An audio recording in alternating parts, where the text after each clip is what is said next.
Movie के शुरू में हमें एक स्क्रैट को चट्टान पे से नट को उतारते हुए दिखाया जाता है, जिसके उस नट को निकालते ही जगह जगह से पानी निकलने लगा था, जिसे कवर करता अपने नट को बचाता वो खुद ही पानी में गिर चुका था। जबकि दूसरी तरफ सिड के कैंप में मुख्तलिफ एनिमल्स के बच्चे एक साथ वाटर स्लाइड में खेल रहे थे। सिड उनका बहुत ख्याल रखता था, पर ये सब मिलकर उसे बहुत तंग किया करते थे। तब उसके दोस्त टाइगर और मेमत, जो कि एक हाथी की तरह का जानवर है, वो यहाँ आकर उसे कहते हैं कि इन बच्चों को हैंडल करना तुम्हारे बस में नहीं, तुम छोड़ क्यों नहीं देते ये काम। ये बात सिड को उदास कर देती है और वो सारे बच्चों को छोड़कर अकेला ही गुस्से में वहाँ से चला जाता है। मेमत इन बच्चों को संभालने के लिए इन्हें एक कहानी सुनाता है, जिसका एंड बहुत ही ज्यादा अच्छा हुआ था। ये बच्चे इस चीज का मजाक बनाने लगे थे, तो वो उन्हें बताता है कि हर कहानी का एंड इतना ही अच्छा होता है। जिसके बाद टाइगर सब बच्चों को वहाँ से भेज देता है और फिर तो बच्चे आकर मेमत से सवाल करते हैं कि हमें टर्टल ने बताया है कि ये आइलैंड तबाह होने वाला है, क्या ये बात सच है। मेमत कहता है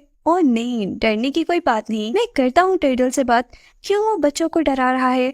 ये जान लो कि इस दुनिया में कुछ भी खत्म नहीं होता। इस बात पर यहाँ पे मौजूद सारे जानवर कहते हैं कि तुम भी तो अपनी नस्ल के आखिरी मेमत हो। मेमत ये सुनकर उदास हो गया था और वो इस बात को झुठलाकर कहता है ऐसा बिल्कुल नहीं, जरूर एक ना एक दिन मुझे अपने जैसा कोई मिल ही जाएगा। तभी सिड, जो कि सबसे नाराज हो गया था, एक बड़े से पहाड़ पर चढ़कर जब वो अपनी जान लेने की कोशिश करने ही वाला था, तो मेमत और उसके सारे साथी उसे देख लेते हैं और उसे बचाने के लिए जाते हैं। मेमत अपनी सूंड में पकड़कर उसे बचा लेता है और जब वो लोग नीचे की तरफ वापस आ रहे थे तो टाइगर के पाँव के नीचे से बर्फ टूट जाती है। वो बहुत मुश्किल से भागकर मेमत के ऊपर चढ़कर अपनी जान बचाता है और तभी ऊपर से एक लुक दिखाया जाता है हमें इस जगह का जहाँ ये सब लोग मिलकर रह रहे थे, बर्फानी समुद्र के बीचों बीच एक आइलैंड में, जहाँ की बर्फ अब पिघलने वाली थी और जल्द ही अब ये जगह पानी से भर जाती कि सब मर जाते। यानी वो टर्टल सब बच्चों को सही बता रहा था। ये सब नोटिस करते हुए उनमें से एक का पाँव स्लिप होता है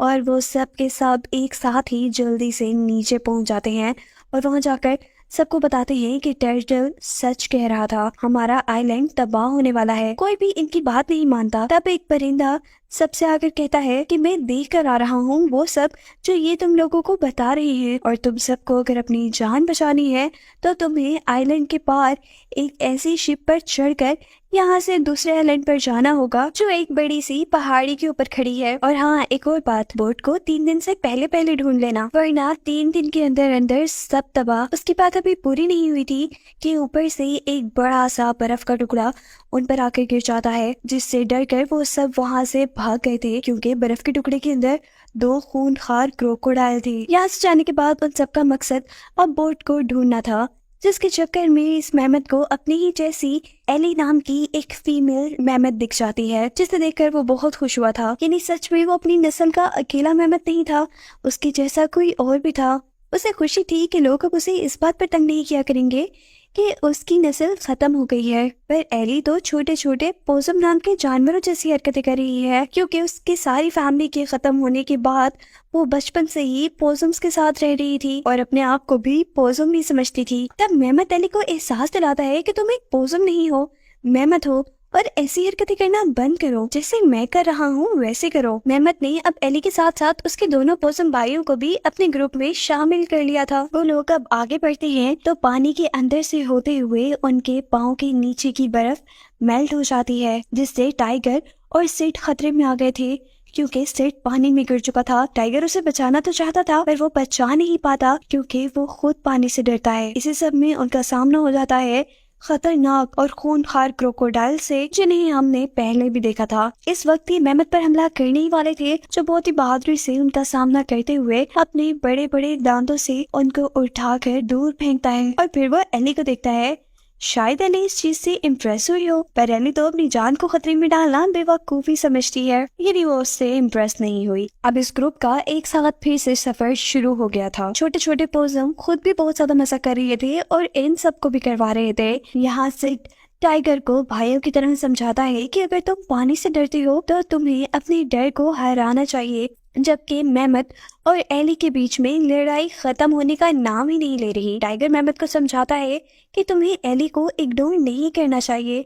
सोचो जरा, तुमने इसके साथ लाइफ गुजारनी है और इसी से तुम्हारी नस्ल भी आगे बढ़ेगी। वो ग्रुप चलते चलते एक ऐसी जगह पर आ जाता है जहाँ एली अपने घर वालों से दूर हुई थी। ये जगह देखकर उसे बहुत कुछ याद आ रहा था। उसे ये भी याद आ जाता है कि वो असल में एक पोसम नहीं बल्कि एक मेहमत ही थी। पर सारी फैमिली के अचानक कहीं गुम हो जाने के बाद वो एक पोसम से मिली और तब से वो अपने आप को पोसम ही समझती है। वो भी इन्हीं सोचों में थी कि मेहमत उसे यहाँ आकर प्रपोज कर देता है, जिस बात पर दोबारा उनकी लड़ाई हो जाती है। एली को तो बहुत ही ज्यादा गुस्सा आ गया है उसकी बात पर और वो अब रात में ही उनसे दूर जाने लगी है। ये सभी जब उससे दूर जाते हैं तो गलती से एक ऐसी चट्टान पे आ जाते हैं जिसका बैलेंस नहीं था। एली और मेहमत अपने आप को बहुत ही मुश्किल से यहाँ स्टेबल कर रहे थे और अब वो फाइनली इस चट्टान से दूसरी तरफ जाने ही लगते हैं कि टाइगर उस चट्टान से गिरने वाला था।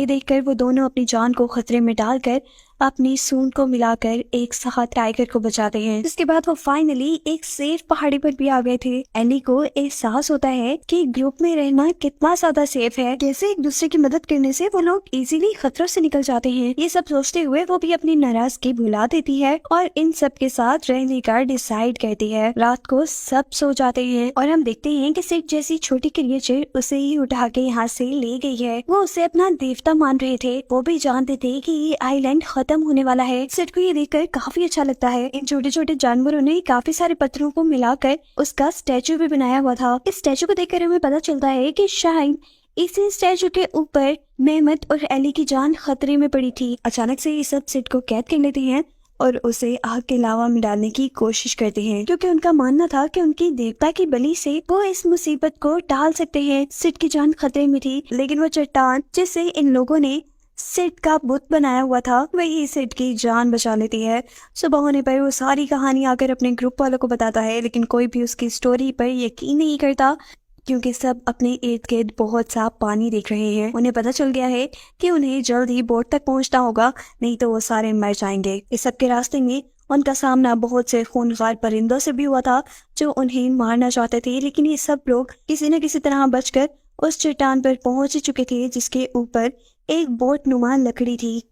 लेकिन अब जमीन के नीचे से भी स्टीम और पानी निकलने लगा था। यहाँ से आगे बढ़ना उन्हें खतरा लगता है। मेहमत कहता है कि हमें इस खतरे का सामना करना चाहिए, जबकि एली कहती है नहीं, अपनी जान को दांव पर लगाना कोई अक्लमंदी का काम नहीं। वो इन सब से लड़कर एक दूसरा रास्ता इख्तियार कर लेती है। जबकि ये सब अब उस बोट की तरफ बढ़ने लगे थे।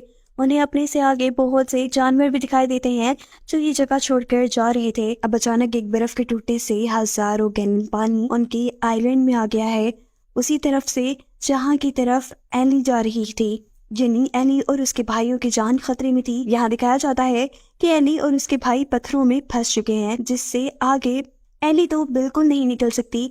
वो अपने भाइयों को एक छोटे से सुराख से वहां से बाहर निकाल देती है, जिसके बाद अब उसे अपनी जान की कोई परवाह नहीं है। जबकि मेहमत उसे उसकी मदद के लिए ढूंढ रहा है। मेहमत को एली के दोनों छोटे भाई पोसम आकर बताते हैं कि एली कहाँ पर है। वो जल्दी से एक पहाड़ी के ऊपर से भागते हुए एली को बचाने के लिए जा ही रहा था कि पहाड़ी के टूटने पर पोसम के साथ साथ वो भी पानी में गिर चुका था। सिर्फ जब उनकी मदद के लिए जाता है तो खुद एक आइस पर गिरने की वजह से वो बेहोश हो चुका है। उसकी जान भी अब खतरे में थी। टाइगर ये सब कुछ देख रहा था और वही उनको बचा सकता था, पर पानी में से कैसे? उसे तो पानी से डर लगता था, आज नहीं तो कभी नहीं। ये सोचकर वो अपने डर का सामना करके सिड और दोनों पोसम भाइयों को बचाने के लिए पानी में जंप कर देता है और फाइनली उन्हें बचाकर पानी से बाहर ले आता है। दिखाया जाता है पानी के अंदर मेहमत पत्थरों को हटाने की कोशिश में है ताकि एली को बाहर निकाला जा सके, लेकिन यहाँ खतरनाक और खूनखार क्रोकोडाइल्स ने उस पर हमला कर दिया था। इससे पहले कि वो क्रोकोडाइल उसे मार देते, ये मेहमत उनसे दूर होकर एक पत्थर के सामने खड़ा हो जाता है। अब जैसे ही क्रोकोडाइल उसे मारने के लिए आते हैं तो वो तेजी से साइड पर हो जाता है। उसने अपनी होशियारी से उन्हीं क्रोकोडाइल्स के जरिए अपना काम करवा लिया था। अब वो पत्थर इन क्रोकोडाइल्स की वजह से वहां से हट चुका था जिनके नीचे से एली निकली थी, और उल्टा पत्थर भी उन्हीं क्रोकोडाइल पर गिरे थे जिनसे वो जरूर मर गए होंगे। एक तीर से दो शिकार, सभी की जान बच गई थी। ये देखकर सभी खुश हुए थे, पर खतरा अभी टला नहीं था।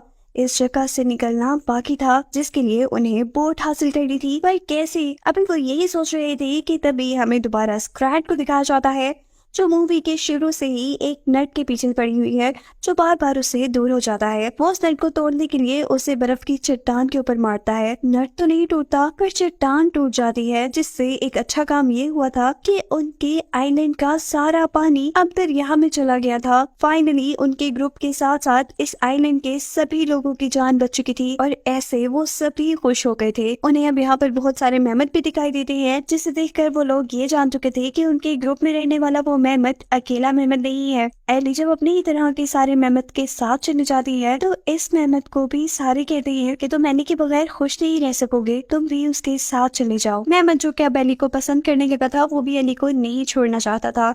वो एली को यहाँ पर प्रपोज कर देता है, जिसके बाद वो दोनों दोबारा अपने ही ग्रुप में आ जाते हैं, क्योंकि जिनके साथ वो बचपन से खुश रह रहे थे वही उनकी फैमिली थी, ना कि वो लोग जो उनके जैसे दिखते थे। उनके इस एक फैसले ने सबको खुश कर दिया था। उनका ग्रुप उन्हें अपने पास देखकर बहुत ज्यादा खुश था। लास्ट सीन में हमें दोबारा स्क्रैट को दिखाया जाता है, जिसके हाथ से नट अब दूर जा चुका है। इसके बावजूद उसके ख्वाबों में नट्स ही आ रही हैं। सिड जब उसे इस ख्वाब से जगा देता है, तो वो बहुत ज्यादा गुस्से में पागल हो चुका है और सिड के पीछे भाग रहा है उसे मारने के लिए, जिसके साथ ये मूवी यहीं एंड होती है।